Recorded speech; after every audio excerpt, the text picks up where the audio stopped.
Hey chaps, I'm just admiring some art. Can't wait to put this puppy on my wall.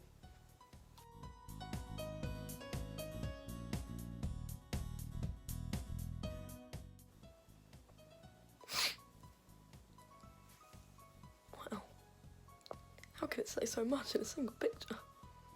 Yeah, you can say that all you want, but if someone saw this on the store shelf, I don't think they'd react like this when they got home.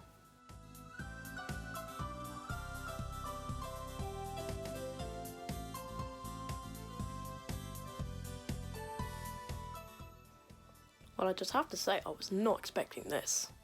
Anyway, when talking about video game art, a lot of people like to talk about how it's not as good as it was before, and how it's just all about marketing now. So, in today's video, let's go back and look at some of the best and worst box arts over the year to see if it's really that bad now, or if it was even that good to begin with. So, starting at the beginning, we have to go to probably the most famous for their box arts in this time period, Atari. Now, a lot of people, when talking about Atari box art, like to say how creative it was. But they ran into a problem. They had this amazing art on the front cover, which is always great, but when you have this art on the front cover, for example, on something like Yar's Revenge, but then you go home, open it up and put it in your Atari 2600, and it looks like this, not many people are very happy, are they?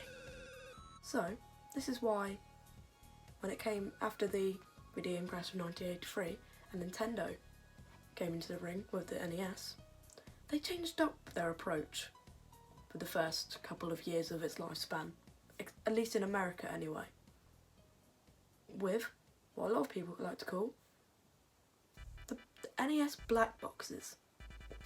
Now, the basic idea behind the NES black boxes was to not deceive anyone at all. So what they would do is have a black box template, and in a little section have a few sprites from the game. Now, this is great for actually showing what the game's actually going to be, but not that good in arts-wise. However, in the later lifespan, NES did start to get some artistic box arts, with examples such as Double Dragon and Super Mario 3, where they would start giving us drawings and getting a bit more creative with it at the end. And this was because many realised that with the NES's hardware, it was a lot easier to actually portray the idea of the box art and the original game, and actually have it be able to be shown on the console. However, it wasn't all sunshine and rainbows, because during this time, when profits started to rise, video game art started to become a bit more marketing. Not too much, and it mostly was still quite good and wasn't too over marketing, but the one thing they did feel like they needed to change a lot was when porting a game originally in Japan to America. A lot of the time they thought that the Japanese box art wouldn't be as marketable in places like America and PAL. However, they didn't always do a good job with changing it. For just a quick popular example of this happening, let's just have a quick look over at... Sorry about that, I've got a bad stomach. Anyway, let's have a look at the Mega Man box art. No, just the box art, okay. I failed to see the idea behind this, as in the game, Mega Man doesn't have a gun or look like this at all, but this is where we start to see the classic trope finally emerging of man with a gun looking at camera. Now, they did improve slightly with the Mega Man 2 box art, having it more represent the character, but still didn't go with the more minimalistic art that they were getting in Japan with the Rockman series. Now, that's pretty much covered the NES lifespan, so let's move over to the next generation with the Sega Genesis and Super Nintendo. Now, there's not really much we can talk about in this generation, as it seemed to be quite the same during this generation as it was last generation. A lot of still quite creative art with a bit of marketing sprinkled in.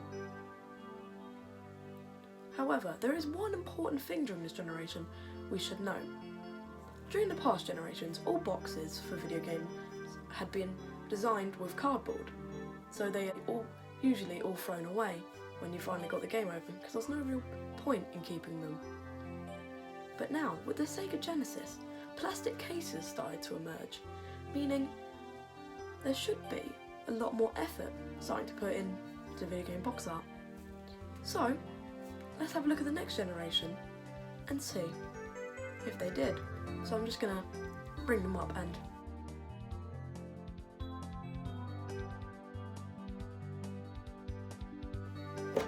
yeah, in this generation, as it was the beginning of the 3D era of video games, a lot of box arts just summed up to 3D sprite doing something, and that was all they really needed during this generation, was because so many people were just amazed to see video game characters in a 3D space.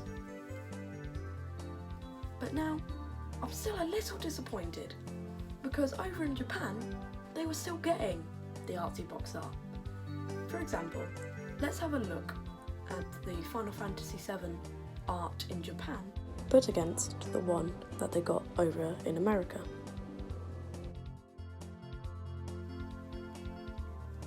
Now, in Japan, as you can see, they're very minimalist with it, with just the text in the Final Fantasy font with a little picture in the middle. And they did this with a lot of their releases in Japan. Now if we look at America, they'd go with the 3D sprite looking at something. Now, you would think after that they would have learnt their lesson and would have gone with the Japanese art. But no, after that they never went back to the minimalist art style in America as they were in the SNES era, but instead stayed with this new 3D sprite doing something, and left the minimalist style in the past. And now you may think, oh, this is no problem because we still have the great art in Japan. But that's where you're wrong. Unfortunately, let's have a look at the Final Fantasy 15 art in America and now the one in Japan. Yes, unfortunately, a while after the PS1 era, they did drop the minimalist art style in more favour with the more marketing heavy one. Now, talking of the next generations, I think we've stayed on PS1 for a while, so let's head over the next generation. Now, as you can see from a few examples I'm about to throw up, still a lot of 3D models. However, the 3D models were getting better and they were having them do more than just looking at the camera in this era. And they were still having a bit of artsy stuff in them, especially in Japan. But you can definitely see here that this was really starting to show the signs of the end of video game box art. Now, it's another comparison time between Japan and USA. This time with the box art of the game Eco. Now, if you ever played Eco, you'd know it's a very sentimental game, and it's not about the story in the game, and not a lot of like big action and stuff. It's a very personal story, if you catch my drift. So, over in Japan and PAL, they got box art which reflected this. However, over in America, what were Team Eco thinking? Well, actually, it was probably not Team Eco's decision. Since this was a PlayStation exclusive, it was most likely PlayStation who had the idea to change it in America, since they thought they knew their audience in America better. But it's quite obvious but I guess they did. Now, let's move swiftly over to PS3 and Xbox 360. Now, as you can now see by the example I'm about to throw up, did you miss them? Oh, let's bring them back. Okay, a little slower this time. Just kidding, you've got to pause the video. I can't do all the work for you. Anyway, as you can see, this is definitely where video game box art died. There were still examples of good box art like this and this. However, it was definitely easy to see video game box art was not anymore about representing the game or showing the creativity of the team behind it. Instead, it was man with black hair looking down or at camera with weapon. And we can see this clearly with BioShock Infinite. Now BioShock Infinite box art has the main protagonist standing there with a shotgun with the city of the game in the background. And you wouldn't think that's that bad compared to others when you first look at it if you haven't played the game. But for those like me who have played the game, you would know that this is a terrible representation of the game. It's almost as if the person creating the box art passed out drunk throughout the entire game, regained consciousness for a second when he saw a man holding a shotgun, and passed out for the rest of the game, because since this game is in first person, this is the character you see the least. Now, some of you who know your stuff might be saying, oh, but you're not talking about the Game of the Year edition box art.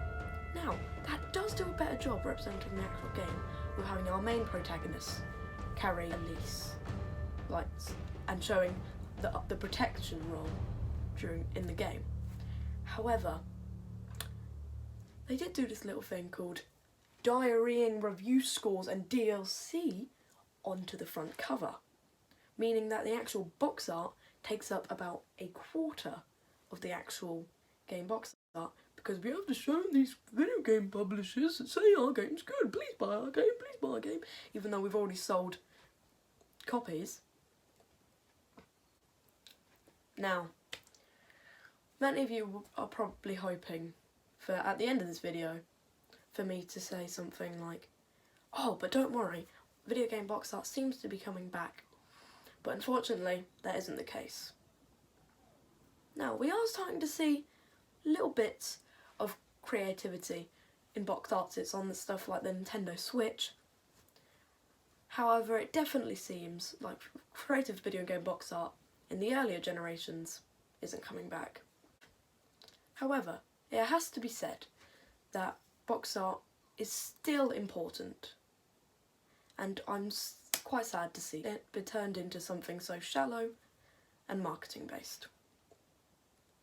I mean, it's the first thing you see when picking up a game, so you would think it represents the game correctly. Unfortunately, as you see in this video, that is no longer the case. But if we really think about it,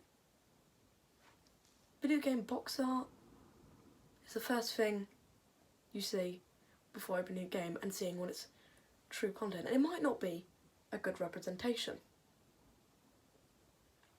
A bit like people with our appearance. So basically, what I'm saying is we were the video game box art all along. I'm a social commentary.